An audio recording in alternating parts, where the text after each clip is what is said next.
Bom dia, galera! Tudo bem com vocês? Então hoje a gente vai fazer a correção, dos últimos exercícios que eu deixei para vocês, certo? Então vamos lá. Era só para completar o quadro.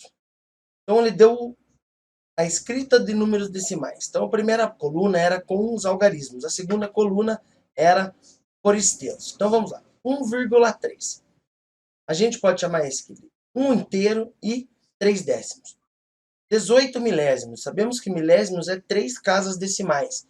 Como não tem parte inteira, vai ficar 0,018.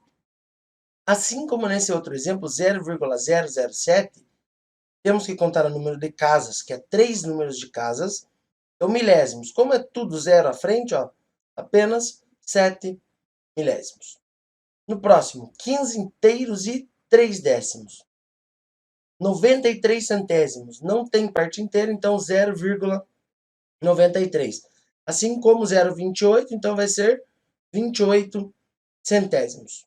O de baixo, 6 inteiros e 4 centésimos.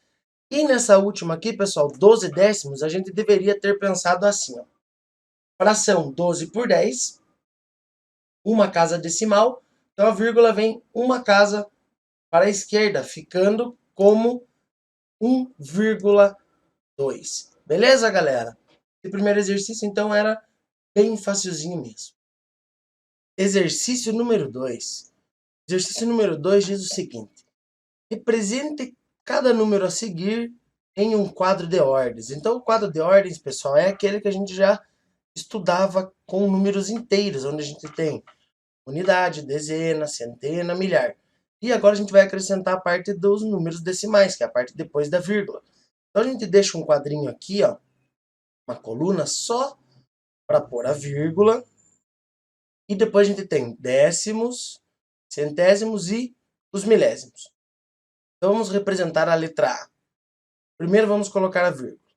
Antes da vírgula na unidade a gente tem o 1, na dezena 0 e 1 na centena. Décimo é o 1 e nos centésimos também é o outro número 1. Letra B. Começamos pela vírgula. Antes da vírgula o 0. Depois da vírgula no décimos o 4, centésimos o 5, no milésimos o número 1.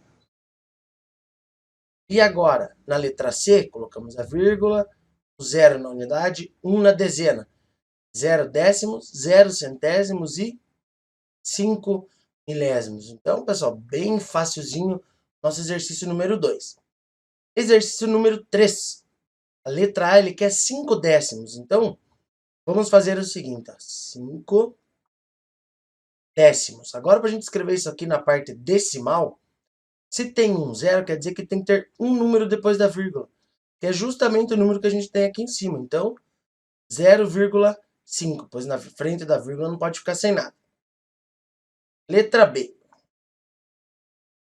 1 inteiro e 8 décimos. Então, vamos lá. Primeiro eu vou fazer a fração, 1 inteiro e 8 décimos.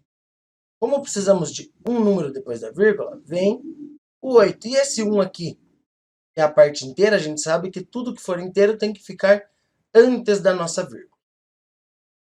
C. 23 centésimos. Então, 23 centésimos. Precisamos ter duas casas depois da vírgula. Então, 0,23. E a letra D,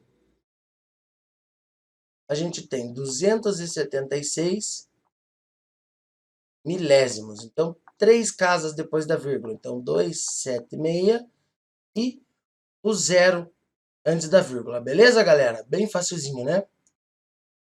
Continuando nossa correção agora, então, número 4. Represente as frações decimais na forma decimal. Então, aqui, pessoal, ao contrário do que a gente acabou de fazer. Lembra ali, no exercício número 3, eu comecei fazendo a fração e depois eu estava escrevendo o número na sua forma decimal. Então, vejam lá. Se eu tenho 10, quer dizer que tem que ter um número depois da vírgula. Então, 0,4. Letra B. Também é 10, um número depois da vírgula.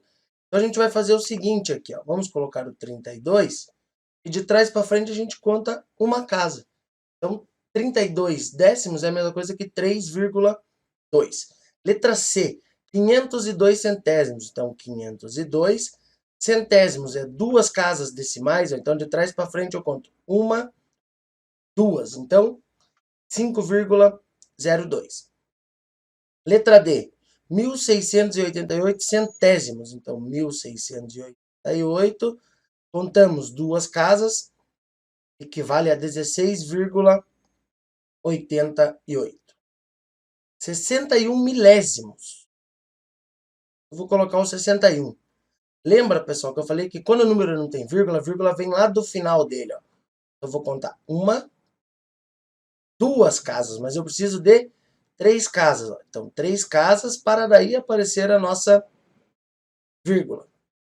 Nesse caso vai acontecer o quê? Ó? Fiquei com dois espaços vazios, então eu coloco um zero aqui e um zero antes da vírgula. Então fica 0,061. 62.101 milésimos. Então 62.101, três casas. Então uma, duas, três casas. Bem simples o número 4. E agora o número 5, ele quer que a gente faça o contrário do que a gente acabou de fazer. Se eu tenho um número depois da vírgula, a gente já tem que entender o quê? O nosso denominador é 10. E em cima, então, o 6. Letra B. Duas casas decimais. Então, o denominador é 100. Então, 24 centésimos. Letra C. Temos apenas uma casa decimal, então 10. Em cima, o 15. Lembra que em cima a gente sempre escreve o mesmo número, mas sem a vírgula, certo? E fica mais fácil. Então, primeiro, observamos o número de casas, ó. Uma, então é 10. E em cima a gente vai lá e escreve o número sem a vírgula. Então fica 254 décimos. Letra E. Vou fazer aqui no cantinho em cima.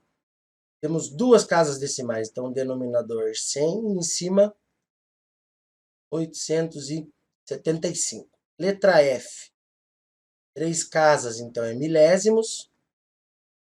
205 milésimos. G. Duas casas é centésimos. Então 1223 centésimos. O H, duas casas também, então centésimos. Em cima, 401, ficando com 401 centésimos. Letra I, três casas é milésimos. Então a gente vai ter lá 8.123 milésimos. E a letra J, três casas decimais também temos milésimos. E em cima, como vai ficar esses zeros à frente, a gente não precisa escrevê-los. Então, 15 milésimos. Pessoal, em caso de alguma dúvida, me mandem mensagem, tá? Para não ficar com essa dúvida. Quanto mais dúvida vocês ficarem, depois fica mais difícil para a gente conseguir recuperar tudo. Exercício número 6 era apenas para ligar a coluna onde tem as letras com a coluna que temos os números. Então vamos ver lá. 7 inteiros e 9 centésimos. Sabemos que e 90 centésimos. Então a gente sabe o que? 7 inteiros. Vamos só fazer um exemplo com vocês aqui. Ó. 7 inteiros e 90 centésimos. Então, a gente já sabe que essa transformação vai ser o quê? 7,90. Então a gente sabe que a letra A pode associar ela com o número 3. Letra B.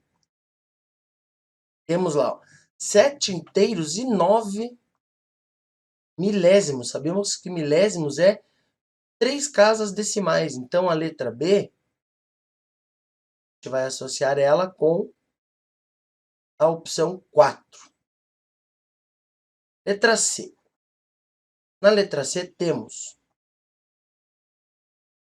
49 70avos. Veja bem, pessoal. Essa daqui, a gente teria que achar um número comum que ficasse, nosso denominador fosse em potências de 10, tipo 10, 100, 1000, certo? Então veja o que eu vou fazer aqui.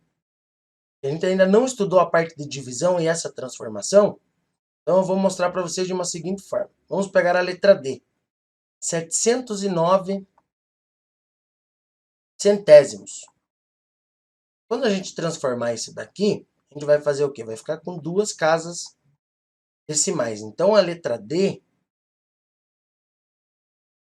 vai associar ela lá com a número 1. E 7 centésimos, a gente sabe que, vou apagar aqui só, e os 7 centésimos é com duas casas decimais, então 0,7. Então a letra E vai associar ela com a número 5. E aqui, ó, pessoal, a letra C, né, a gente sabe agora, então, que sobrou para ela o 0,7. Vou mostrar para vocês como que a gente chega nesse 0,7. Deixando a nossa fração, nesse caso aqui, da forma irredutível. Forma irredutível é o que? É eu simplificar a minha equação. Em qual tabuada que eu encontro o 49 e o 70 ao mesmo tempo? Na tabuada do 7. Então veja o que vai acontecer com o nosso denominador. 70 dividido por 7 é 10. E 49 dividido por 7 é 7. Então veja que agora sim a gente tem uma fração decimal, a qual fica 0,7. Tá? Então sempre quando aparecer, pessoal, fração dessa forma, onde o denominador não está em potências de 10, no caso 10, 100, 1000, 10.000, 1 milhão, tá? Vocês podem tentar transformar essa fração em uma fração equivalente a ela. E lembra que para a fração equivalente a gente pode fazer o quê?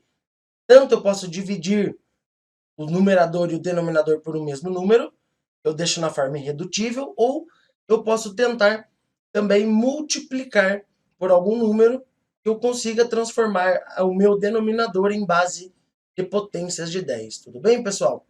Então até a nossa próxima aula. Valeu!